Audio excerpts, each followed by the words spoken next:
Hi నమస్తే welcome to my channel Swapna creative works. ఈరోజు recipe వచ్చేసి ఎగ్ ఫ్రైడ్ రైస్. ఎంతో ఈజీగా చేసుకోవచ్చు ఈ ఎగ్ ఫ్రైడ్ రైస్. దీనికి ముందు అన్నం వండుకొని చల్లారి పెట్టుకొని పక్కన ఉంచుకోవాలి. ఒక క్యారెట్ తురుము, 4 పచ్చిమిరపకాయలు సన్నగా కట్ చేసుకోవాలి. 3 కోడిగుడ్లు, ఒక అర స్పూన్ అల్లం వెల్లుల్లిపాయ పేస్ట్, కొంచెం చికెన్ మసాలా తీసుకోవాలి. మనకి రుచికి కావాలంటే కొత్తిమీర, కరివేపాకు కూడా వేసుకోవచ్చు. నేను ఇక్కడైతే కొంచెం కొత్తిమీర తీసుకున్నాను. ఈ ఫ్రైడ్ రైస్ అడుగు మందంగా ఉన్న కళాయిలో చేస్తే కనుక బాగా ఏగి మన బయట అయితే ఎలా ఉంటుందో ఫ్రైడ్ రైస్ అంత టేస్ట్ వస్తుందండి. ఇవి పెట్టేసి ఆయిల్ కొంచెం వేసి ఆయిల్ హీట్ అయ్యాక 3 ఎగ్స్ వేసుకొని ఇలా బాగా వేయించుకోవాలి. గుర్తుంచుకోండి, ఈ ఫ్రైడ్ రైస్ చేస్తున్నంతసేపు గ్యాస్ అనేది హై ఫ్లేమ్లోనే ఉంచుకోవాలి.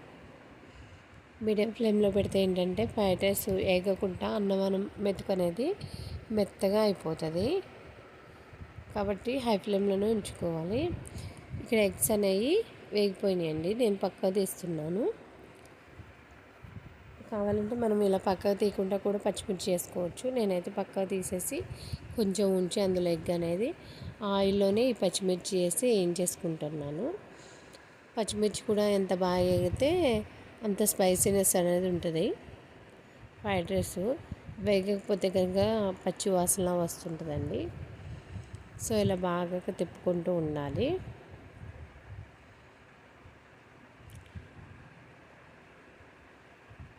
ఎప్పుడు కూడా ఫ్రైడ్ రైస్ కొంచెం మందంగా ఉన్న గిన్నె తీసుకొని చేసుకోండి మీరు. సో పచ్చిమిర్చి అనేది వేగిపోయినాయండి. ఇప్పుడు మనం ముందు చల్లార్చి ఉండలు లేకుండా చిదిపి పెట్టుకున్న అన్నం ఉంటుంది కదా, అన్నం ఇందులో వేసేసి ఒకసారి మొత్తం కలిపేసుకుందాం. బాగా కలిపేసుకోవాలి. ఇలా కలుపుకున్నాక మనం పక్కన ఉంచుకున్నాం కదా, ఆ ఎగ్ కూడా ఇందులో వేసేయాలి. తర్వాత మనం తురిమి పెట్టుకున్న కొత్తిమీర తరుగు, హాఫ్ స్పూన్ అల్లం వెల్లుల్లిపాయ పేస్ట్ వేసేసి బాగా కలిపేసుకోవాలండి. మొత్తం బాగా కలుపుకోవాలి. ఎంత బాగా కలిపితే అంత బాగా కలిసిద్ది అనమాట, టేస్ట్ కూడా బాగుంటుంది. సో ఇలా బాగా కలిపేసుకున్నాక కొంచెం వేగనివ్వాలి. వేగాక ఇందులో రుచికి సరిపడా ఉప్పు, ఒక పావు టీ స్పూన్ కారం వేసుకోవాలి. కారం ఏంటంటే మన స్పైసీనెస్ తగ్గట్టు ఉండాలి. అలానే ఎక్కువ వేసేస్తే ఫ్రైడ్ రైస్ టేస్ట్ అనేది మారిపోతుంది. సో ఒక హాఫ్ స్పూన్ వేసాను నేను కారం. వేసేసి బాగా కలిపేసుకున్నాను.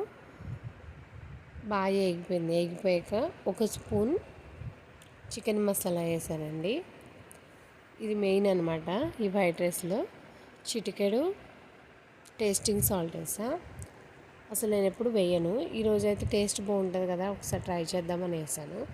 వేసేసి మనం కడిగి పెట్టుకున్న కొత్తిమీర కూడా వేసేసి బాగా కలుపుకొని వేయించేసుకోవాలండి.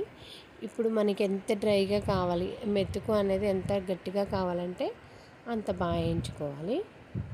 సో నేనైతే మీడియంగా వేయించేసుకున్నా. అంతే అండి, ఫ్రైడ్ రైస్ అయితే రెడీ అయిపోయింది. సో స్టవ్ ఆఫ్ చేసేసి ప్లేట్లోకి అయితే సర్వ్ చేసేసుకుందాం. మీరు కూడా ట్రై చేయండి. Please subscribe to my channel. Thanks for watching.